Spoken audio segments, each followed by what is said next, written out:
The elections, which are now less than 2 weeks away, are likely to see smaller parties and independent candidates in KwaZulu-Natal emerging as kingmakers in some councils. But it's the Ethekwini Metro that most parties are battling for. 50 political parties and more than 53 independent candidates are registered in the Metro alone. The Ethekwini Metro has been marred by political squabbles within the ruling party. In 2019, former mayor and political heavyweight Zandile Gumede and the executive committee were removed as the Ethekwini mayor. Her removal divided the ANC. With local government elections around the corner, smaller parties are competing for a slice of the pie. Newly formed political party Action SA hopes to make inroads. As a city with a budget of 52 billion rand, it's really shameful and quite sad to say that nothing has been done in 5 years when our budget is bigger than the provincial budget. And then secondly, what we want to be doing is focus on infrastructure. Because one thing that we are sure about as Action SA is that democracy must go hand in hand with dignity.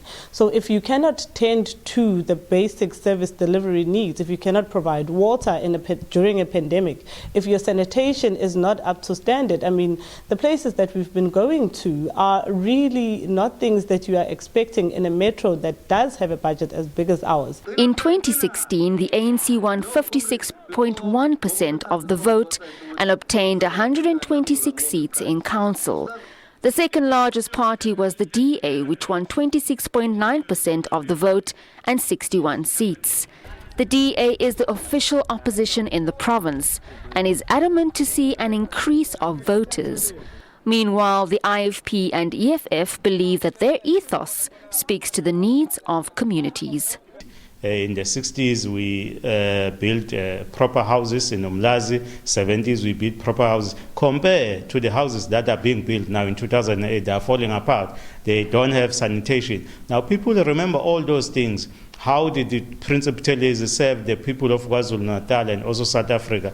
They are now saying IFP must now come to power. And they know that how much we're contributing in terms of ensuring that in those municipalities that are not in charge or running, we oppose a lot of corruption that has been happening there. People are responding to our message. We believe that we are going to do very well because wherever we go, we are welcome. Unlike the other ones next door who get chased away every time they try to campaign. We're very welcome in all communities.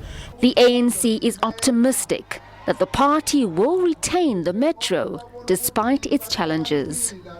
I am convinced that the Ethekwini Metro is going to go the ANC way, without any doubt.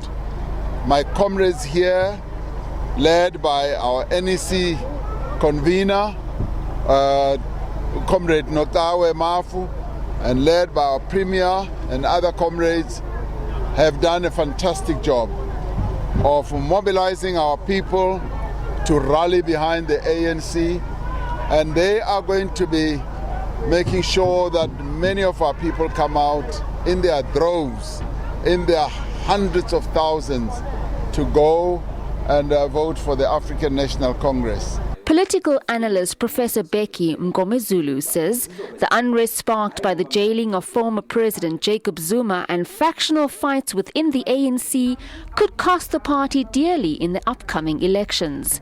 However, Mgomezulu believes that none of the opposition parties could oust the ANC in KZN.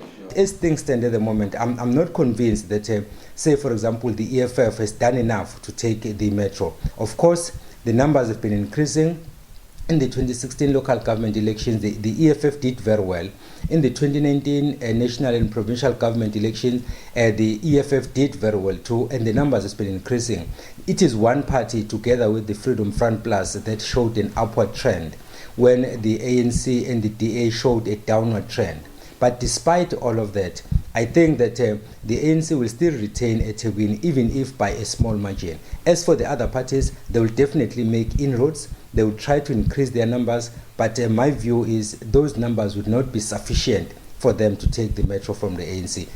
Zulu believes that the political violence in the province and genuine mistrust of leadership by the electorate makes the 2021 local government elections the most unpredictable election in the country's history.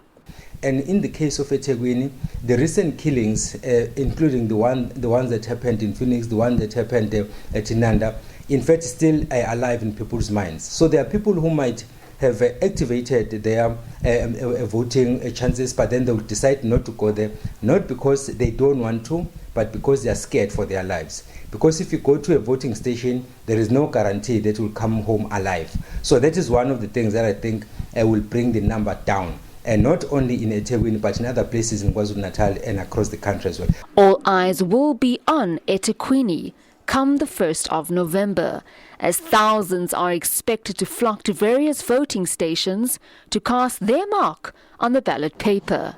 But for now, political parties will use the next few days to do all they can to win the hearts of voters. Jade Paulser, SABC News, Durban.